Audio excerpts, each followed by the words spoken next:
আর এবার নজর রাখবো ভারী বৃষ্টি আর তাতে ঘাটালের নদীতে জল বাড়ছে ঘাটালের শিলাবতীতে।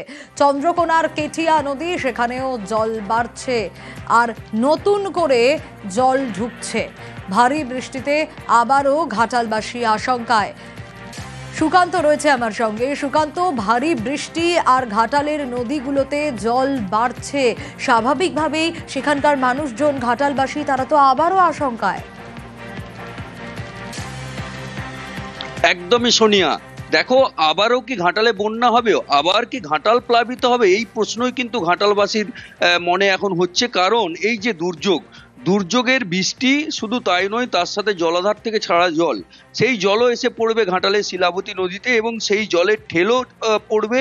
এখনই দেখা যাচ্ছে চন্দ্রকোনার কেঠিয়া নদীতে সেটা কিন্তু পাড় ছাপিয়ে এলাকা প্লাবিত হচ্ছে, অর্থাৎ কৃষি জমিতে প্লাবিত হচ্ছে এবং এরপর সেই জল যেয়ে পড়বে শিলাবতী নদীতে। এক কথায় ঘাটাল শহর আবার প্লাবিত হবে, সেই দুশ্চিন্তায় কিন্তু ঘাটালবাসী। তোমাকে জানিয়ে রাখি সোনিয়া যে একাধিকবার এই বছর ঘাটাল মহকুমার ঘাটাল, চন্দ্রকোনা, দাসপুর প্লাবিত হয়েছে এবং পুজোটা কোনো রকমের শান্তিতে কাটলেও আবার পুজোর পরেই কিন্তু আবার প্লাবনের আশঙ্কা।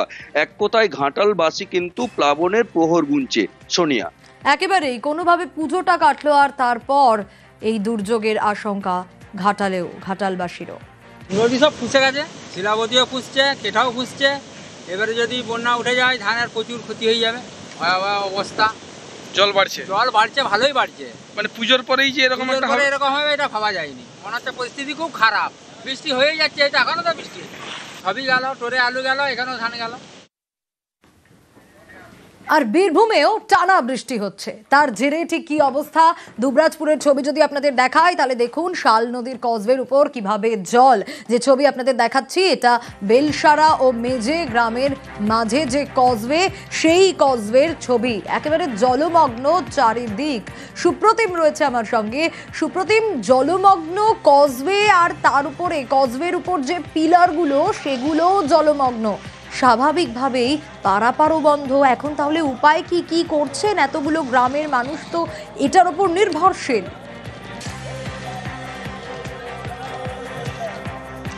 একদমই, দেখো যে ঝাড়খণ্ডে যে বৃষ্টিপাত হচ্ছে এবং তারপর সঙ্গে ঝাড়খণ্ড লাগোয়া বীরভূমে যে বৃষ্টিপাত হচ্ছে, তাতে এই যে শাল নদী, সেই শাল নদীতে কিন্তু জল বেড়েছে এবং তারপরে দুবরাজপুরে যে বেলসরা এবং মেজে গ্রামের মাঝখান দিয়ে যে শাল নদী যেখানে প্রবাহিত হয়, সেখানে যে কজওয়ে রয়েছে, সেই কজওয়ের কিন্তু একদম পিলারের ওপর দিয়ে জল বইছে, অর্থাৎ বলা যেতে পারে বিপদসীমার ওপর দিয়ে জল বইছে। এবং তার ফলে এই যে 8-10টা গ্রামের মানুষ যারা এই কজওয়ে দিয়ে ব্যবহার করে এক থেকে আরেকটা গ্রামে যেত, তাদের যাতায়াত কিন্তু এখন তারা বন্ধ। প্রায় 20 কিলোমিটার ঘুরপথে তারা যাতায়াত করছে। তবে দুবরাজপুর থানার পুলিশ বা অন্য যে থানা এলাকার জায়গা, সেখানটা কিন্তু তারা একদমই নজর রেখেছে যাতে ওই কজওয়ে দিয়ে যাতে কেউ না পারাপার করতে পারে। তবে কজওয়ে জল কিন্তু এখনো বেড়েই চলেছে।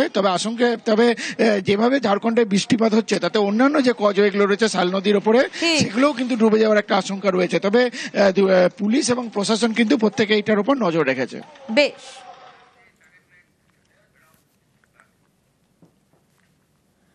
রাজ্য জুড়ে নিম্নচাপের প্রভাব। উৎসবের বাংলায় বৃষ্টি, আর শুধু বৃষ্টি নয়, বৃষ্টির সঙ্গে সঙ্গে উত্তরবঙ্গেও দুর্যোগের শঙ্কা। বঙ্গোপসাগরে নিম্নচাপ, এর জেরে বৃহস্পতিবার থেকেই রাজ্য জুড়ে বৃষ্টি শুরু হয়েছে, কখনো ঝিরিঝিরি, কখনো মুষলধারায়।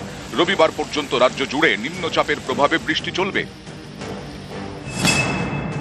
কলকাতা সহ দক্ষিণের সব জেলায় রবিবার পর্যন্ত ঝোড়ো হাওয়ার সঙ্গে হালকা থেকে মাঝারি বৃষ্টি।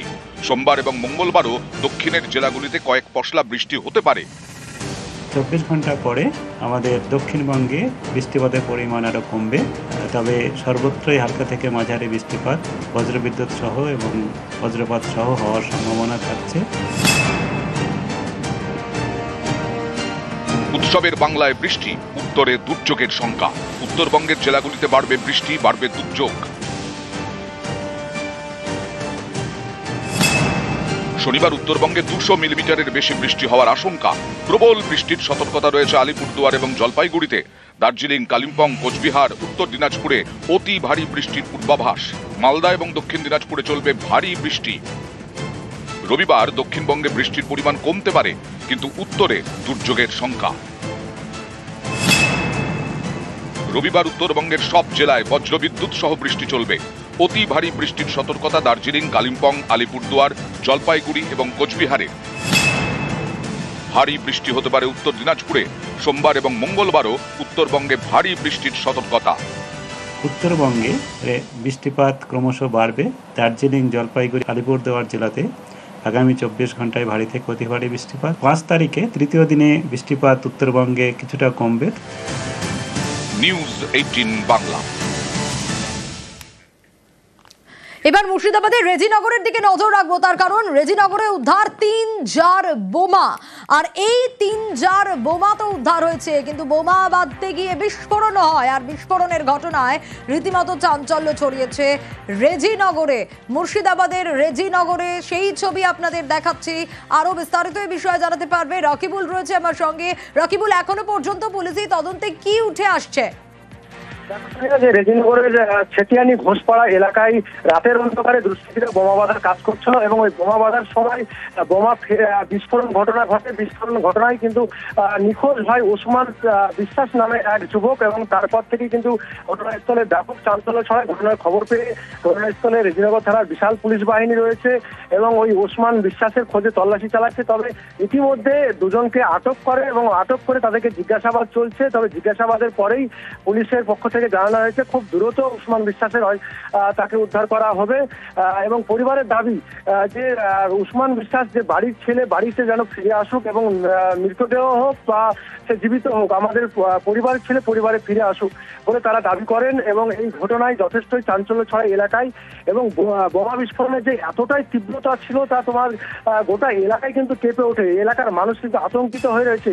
তোমাকে জানিয়ে রাখি, গতকালকেই আমাদের মুর্শিদাবাদের যে দমকলে বোমা বিস্ফোরণে মৃত্যু হয় এক মহিলার, কিন্তু ঠিক 24 ঘন্টা পরেই বোমা বিস্ফোরণের ঘটনায় কিন্তু আতঙ্কে রয়েছে রেজিনগরের মানুষ। সোনিয়া, বেশ। আমার ভাইকে কালকে 3 জনে দেখেছে। আমি ভাইকে বললাম ওরা কারা, বলছে ইয়ারালি ওদেরকে পাঠিয়েছে, আমি ওর সঙ্গে ঘুরে আসছি। ভাইকে খুঁজে দেখছি, এখানে দেখছি রক্তপাত হয়েছে, রক্ত এবং বাড়িতে অনেক আমার ভাইকে নিয়ে এসেছি, ওদের মেরেছে। এসপিকে জানাই আমার ভাইয়ের লাশ চাই।